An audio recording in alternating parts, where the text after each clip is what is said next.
నాకు బాగా నచ్చింది సినిమా ముందు. ఎందుకంటే ఇందాక మీరు ఎంతైతే టెన్షన్ కాసేపు 1 మినిట్ ట్రైలర్‌లో అలా కనపడిందో, అది టోటల్ ఫిల్మ్‌లో మెయింటైన్ చేశాడు ఆయన. ఎప్పుడు నేను ఓ స్క్రీన్ ప్లే టీచర్‌గా స్క్రీన్ ప్లే అంటే బాగా ఇష్టం. రామ్ గోపాల్ వర్మ గారు కొత్తగా స్క్రీన్ ప్లే గురించి మనం చెప్పక్కర్లేదు.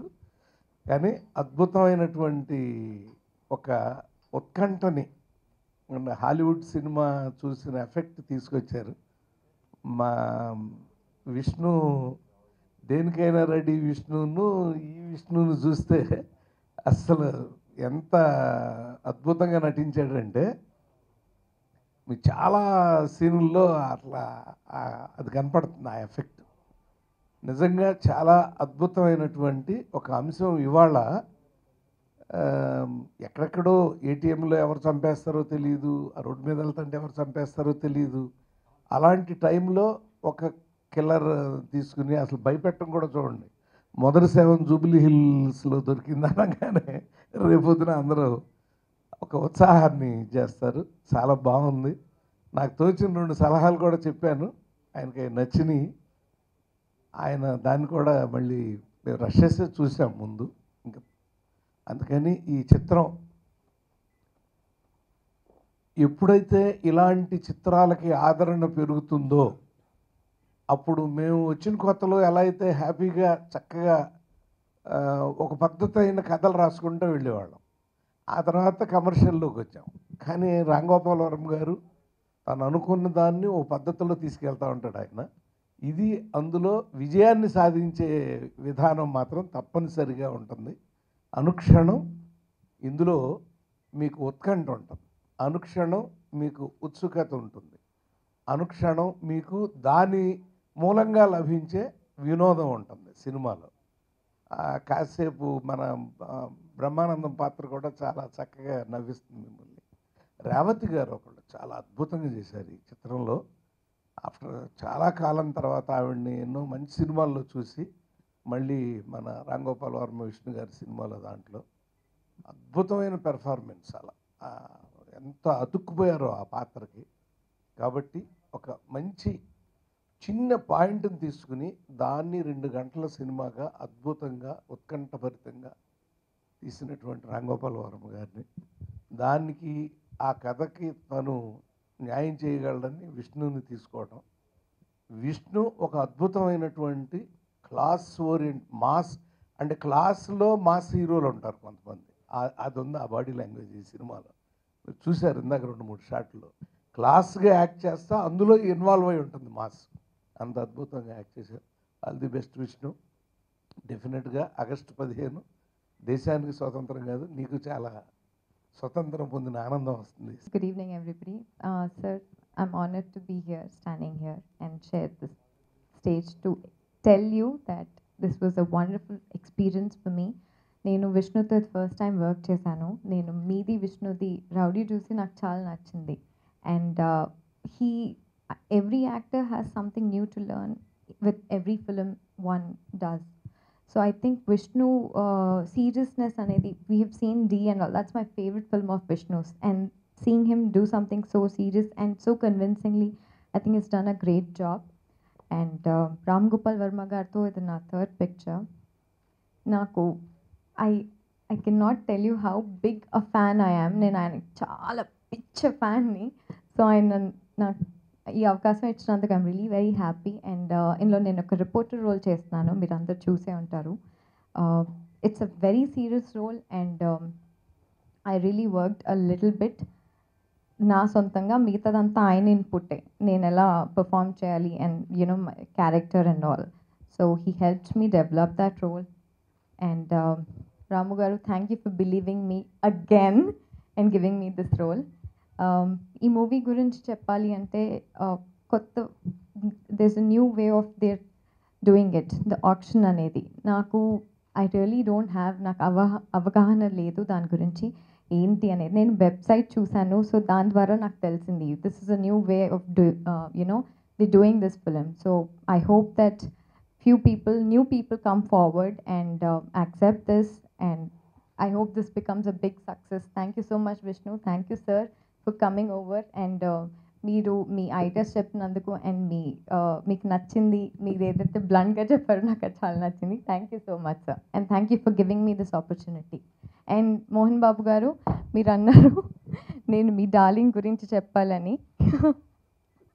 మీ డార్లింగ్ గురించి మీరే చెప్తే బాగుంటుంది. I want to know more from you you know. As of now, Tuesday afternoon ki 500 plus biddings వచ్చాయి. దాంట్లో we hope దాంట్లో ఈవెన్ ఇఫ్ మేము ఒరిజినల్గా ఎక్స్పెక్ట్ చేసింది ఏంటంటే రాము గారు నేను కూర్చున్నప్పుడు ఆయన ఐడియా చెప్పినప్పుడు అంతా అయిపోయింది. ఇక్కడ మీ ముందే అనౌన్స్ చేసి వెళ్ళిన తర్వాత సార్ 10 మంది కొంటే ఇనిషియల్గా will be very successful sir. I think will be successful. 10 మంది కొంటే చాలు, మళ్ళీ it will be a path, ఒక బాట వేసినట్టు ఉంటుంది సార్ అని చెప్పాం. But we are happy with the 500 plus bids. But దాంట్లో ఎన్ని సీరియస్ అనేది వీఆర్ గెటింగ్ డౌన్. రేపు మార్నింగ్ పేపర్లో వీఆర్ అనౌన్సింగ్ ఆల్ ఏ ఏరియాకి ఎంత హైయెస్ట్ బిడ్ వచ్చిందనేది we are putting it out in the papers tomorrow. రేపు మీకు తెలుస్తుంది. Bid is open till Saturday evening 6 o'clock.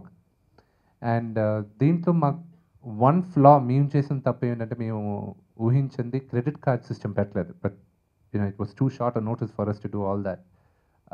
But we are going to do that. Overseas enquiries, మాకు మెయిన్గా one of the surprising factor ఏంటంటే ఓవర్సీస్లో settle అయిన తెలుగు వాళ్ళు ఈ సినిమా కొనడానికి ప్రిపేర్ అయినారు.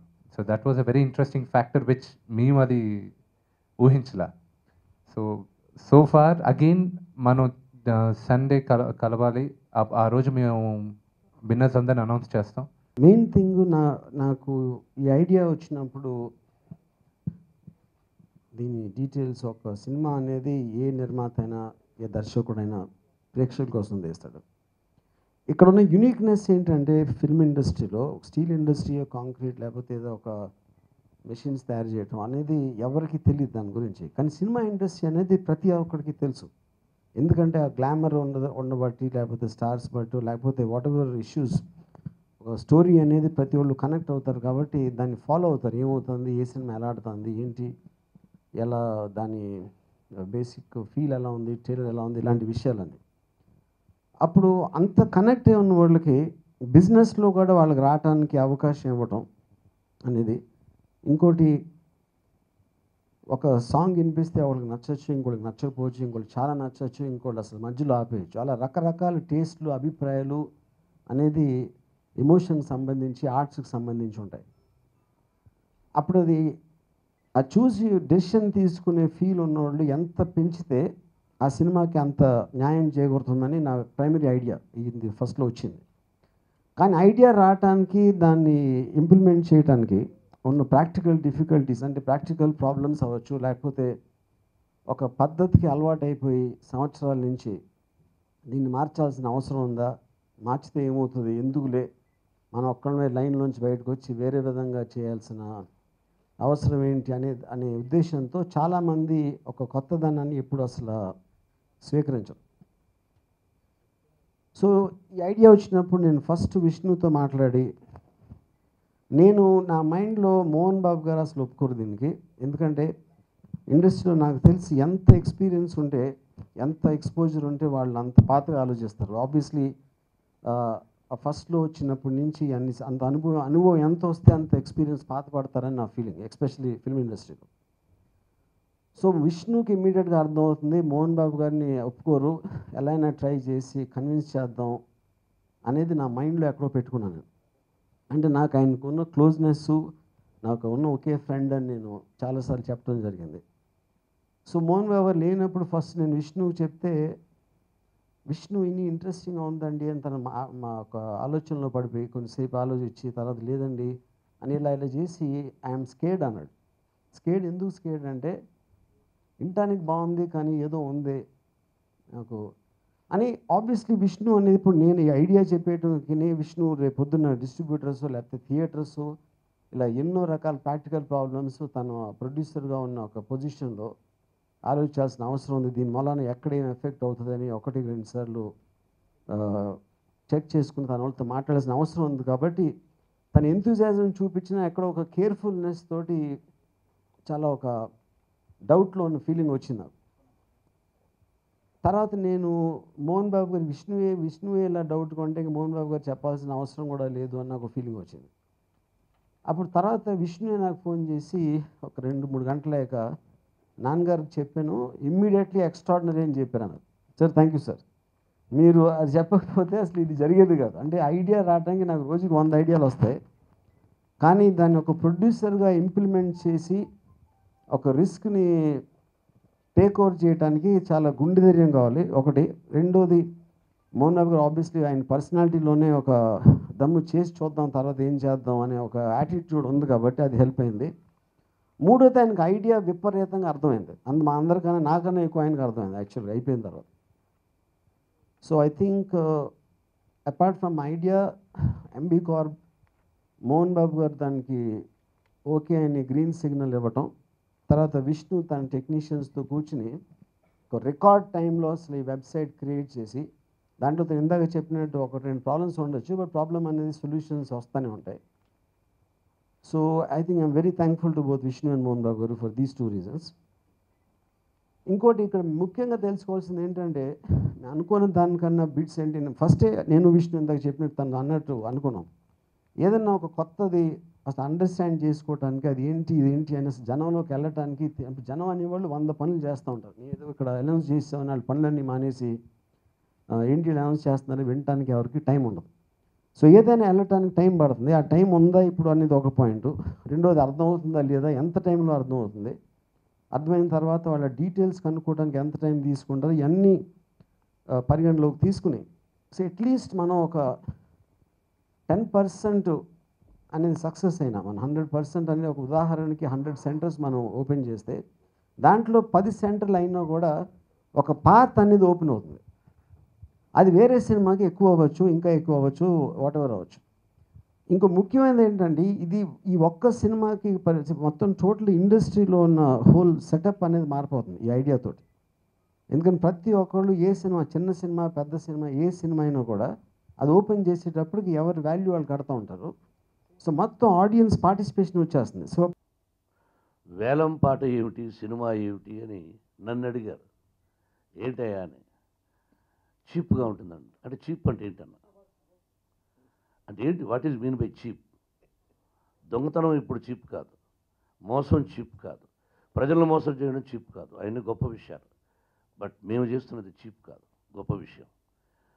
ఆ రోజు దాసనారాయణరావు గారు చాలా గొప్ప చిత్రం తీశారు. ఆ తర్వాత కొత్త వాళ్ళతో స్వర్గం నరకం తీశాడు. సోదరుడు రాఘవేంద్రరావు చాలా పెద్ద సినిమాలు తీశారు.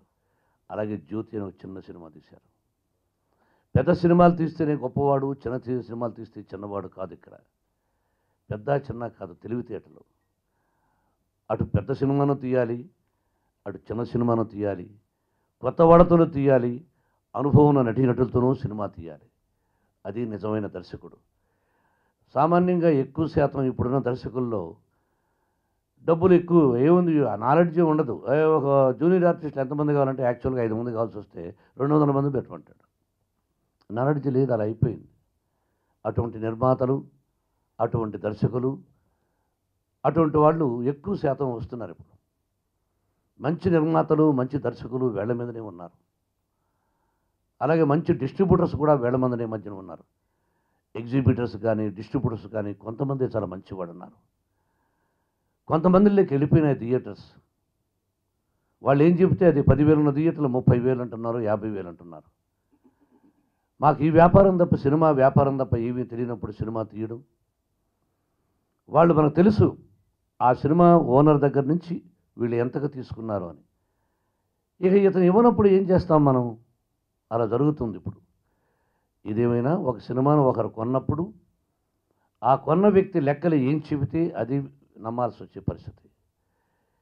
అందుకని వేలం వేస్తే ఏమిటండి లాభం, మీకు లాభం ఏమిటి, ఎవరు కొంటారు, ఎందుకు అనే దాని మీద డిస్కషన్స్ వస్తే, ఆల్రెడీ అమెరికాలో,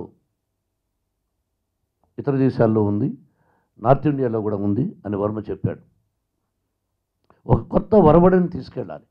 ఏదైనా ప్రయత్నం, ముందు మిక్చర్ కెమెరా, ఆ తర్వాత ఎయిర్ రిఫ్లాక్స్, ఆ తర్వాత ఇంకొకటి. ఇప్పుడు కెమెరా ఇంతే ఉంటుంది, రేపు ఎప్పుడు కెమెరాలు అసలు ఎక్కడెక్కడ ఉంటాయో యాక్ట్ చేసి ఇచ్చారు. అంటే రోజు రోజు ఒక కొత్తదనం వస్తూ ఉంది. ఎందుకు వస్తుందంటే అది చెప్పాలి మనం. అది ధైర్యంగా తెలివితేటలతో వాళ్ళ మేధస్సుతో ఇంత పెద్ద కెమెరాను ఇంత చేస్తున్నారు. అలాగే మనం కూడా సినిమా తీసినప్పుడు ఒక కొత్త వరవడిని తీసుకెళ్దాం అనుకున్నాం. ఎగ్జాంపుల్ అందుకే రామ్ గోపాల్ వర్మ గారిని మాట్లాడద్దా గారు అనవసరం లేదు, ఈజ్ మై డార్లింగ్. ఇంతకుముందు ఒక మాట అన్నాడు వర్మ, ట్రైన్లో 5 మంది పోతుంటే 5 మంది స్నేహితులు కాదు. దాదాపు 40 సంవత్సరాల నట జీవితంలో నా గురువు గారు వేరు, సోదరుడు రాఘవేంద్రరావు వేరు, గోపాల్ వేరు, మిగతా వాళ్ళు వేరు. ఓన్లీ రౌడీ చిత్రంతో అనుబంధం ఉన్నటువంటి మా ఇద్దరికి సంబంధం ఏర్పడింది. అంతకుముందు వాళ్ళ నాన్నగారు నాకు బాగా పరిచయం. కృష్ణరాజు గారని అన్నపూర్ణ స్టూడియోలో ఉండేవారు. నాగేశ్వరరావు గారికి అతి సన్నిహితులు. నేనంటే బాగా ఇష్టం ఆయనకు. కానీ ఏ రోజున అతను ఆ సినిమాలో నేను యాక్ట్ చేయలేదు. రౌడీలో నేను అది యాక్ట్ చేయడానికి విష్ణువే కారకుడని కూడా మీకు ఇంతకు ముందు చెప్పాను.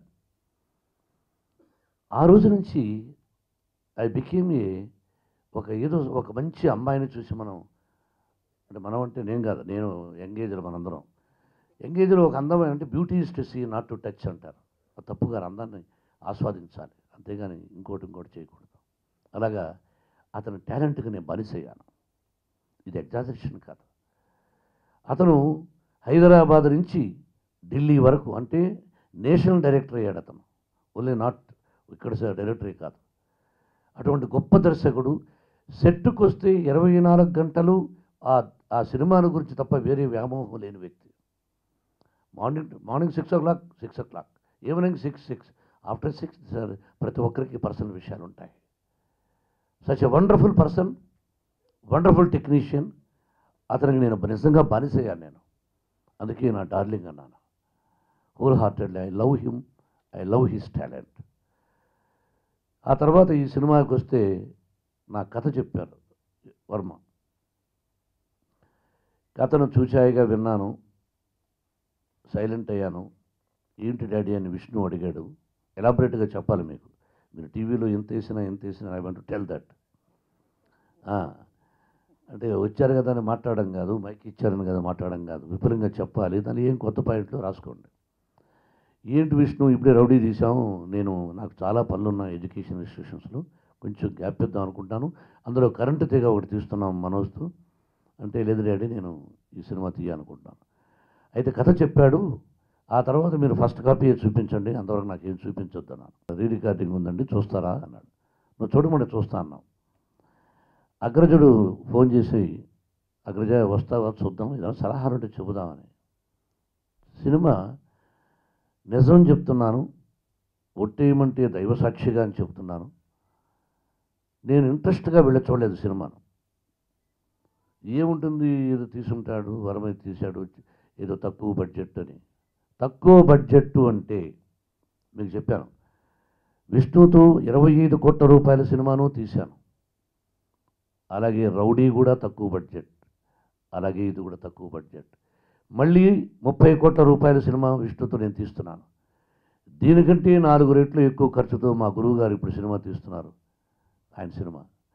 ఇది తక్కువ బడ్జెట్తో తీద్దాం అనుకున్నాం. అంతే తక్కువ బడ్జెట్లో తీసినంత మాత్రాన తక్కువ కాదు. సరే చూసిన తర్వాత మీ ఇద్దరు షాక్ అయ్యాం, నేను షాక్ అయ్యాను. అది సైలెంట్గా ఉన్న అతను ఏం చేస్తాడని. నేను నిజంగా టెన్షన్ ఫీల్ అయ్యి ఇంత మంచి చిత్రాన్ని తీశాడు, విష్ణువుని ఒక డిఫరెంట్ యాంగిల్లో చూపించాడు. అక్కడ చేస్తున్నది నా సన్నని నేను అనుకోలేదు.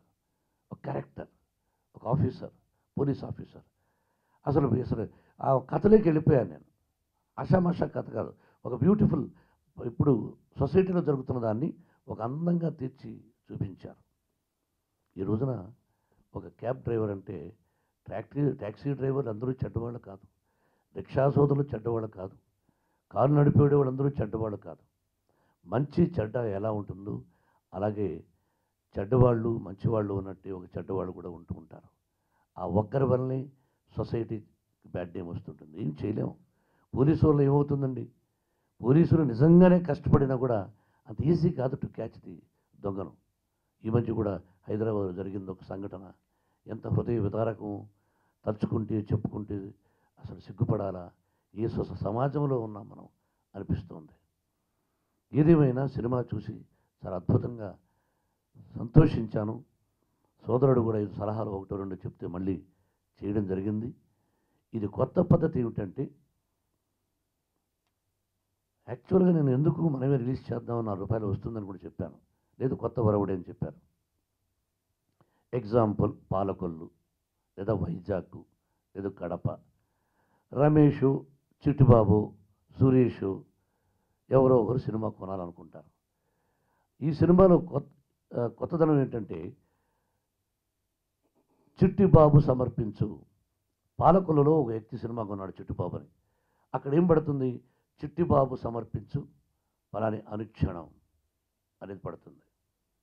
అలాగే ప్రతి ఏరియాకు ఎవరైతే కొనుక్కుంటారో వాళ్ళది సమర్పించు అని పడినప్పుడు చాలా ఆనందించుకుంటాడు. ఎందుకంటే చాలామంది సినిమా తీయాలని, తన పేరు నిర్మాతగా పడాలని ఇలా ఎంతోమంది వచ్చి చేతులు కాల్చుకున్న వాళ్ళు ఉన్నారు, తెలిసి తెలియక. నేను సినిమా నిర్మాత అయ్యా అనిపించుకోవాలనే ఉద్దేశంతో అటువంటి వాళ్ళకు కూడా ఈ అవకాశాన్ని ఇస్తున్నాం. కొనుక్కున్న వాళ్ళకి నష్టం జరగదు, తన సమర్పణలో రిలీజ్ అవుతుంది. మేము థియేటర్స్ బుక్ చేస్తున్నాం, బాగా వినాలి. కంపెనీ థియేటర్స్ను బుక్ చేస్తుంది, ఫలాని చిట్టిబాబు అనే వ్యక్తికి ఇస్తుంది. ఆ చిట్టిబాబు ఆ థియేటర్లో వేసుకుంటాడు. లేదు నాకు ఆ థియేటర్లో కాదు, చిట్టిబాబుకే ఒక థియేటర్ ఉంటే ఒక చోట, ఆ థియేటర్ యాజమాన్యాన్ని రిక్వెస్ట్ చేసి వాళ్ళు ఒకటే మార్చుకుంటే తప్ప మేము ఇంటర్ఫియర్ అవ్వము. ఆ థియేటర్లోనే వేయాలనుకుంటాం. డబ్బులు ఎక్కడికి పోవు. మధ్యలో దళారీలు ఉన్నారే, అలా ఉండదు దీనిలో.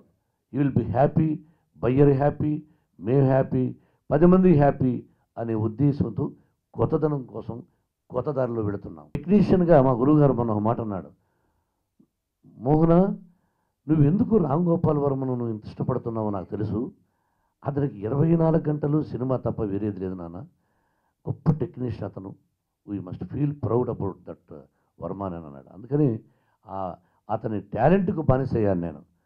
కాబట్టి చాలా సంతోషం. ఇంకా ఈరోజు ఈ మధ్యనే గుండు కొట్టమన్నాడు. ఎందుకయ్యా అని అడిగాను. సార్ గ్రాఫిక్స్లో చూసుకోవచ్చు కదా అంటే, లేదంటే గుండు కొట్టండి, మీసాలు ఉంచండి, ఒక సినిమా ఒకటి చేయాలనుకుంటున్నాను అన్నాడు. ఏమయ్యా 560 చిత్రాలు తీసిన తర్వాత ఏ దర్శకుడు గుండు కొట్టమనలేదు, నువ్వు గుండు కొట్టమంటావు ఏంటయ్యా, మా గురువు గారు అనలేదు, ఎవరు అనలేదు అంటే, సరే ఎంత గుండు కొట్టి, అందుకని గుండు కొట్టాను. టెస్ట్ చేస్తున్నాం, అది ఏమిటనేది it will take time to tell now about the అనుక్షణం. భగవంతుని ఆశీస్సులతో, మీ ఆశీస్సులతో అనుక్షణం రిలీజ్ అవుతుంది. కొనుక్కున్న వాళ్ళకు రూపాయి గ్యారంటీగా మిగులుతుంది. ఆ రోజున వచ్చి మళ్ళీ వాళ్ళందరితో ఒక వేదిక మీద అద్భుతంగా, ఇంకొంచెం పెద్ద వేదిక మీద మంచిగా డిన్నర్ చేసి అది నిజాలు చెప్పిస్తాను. Thank you very much.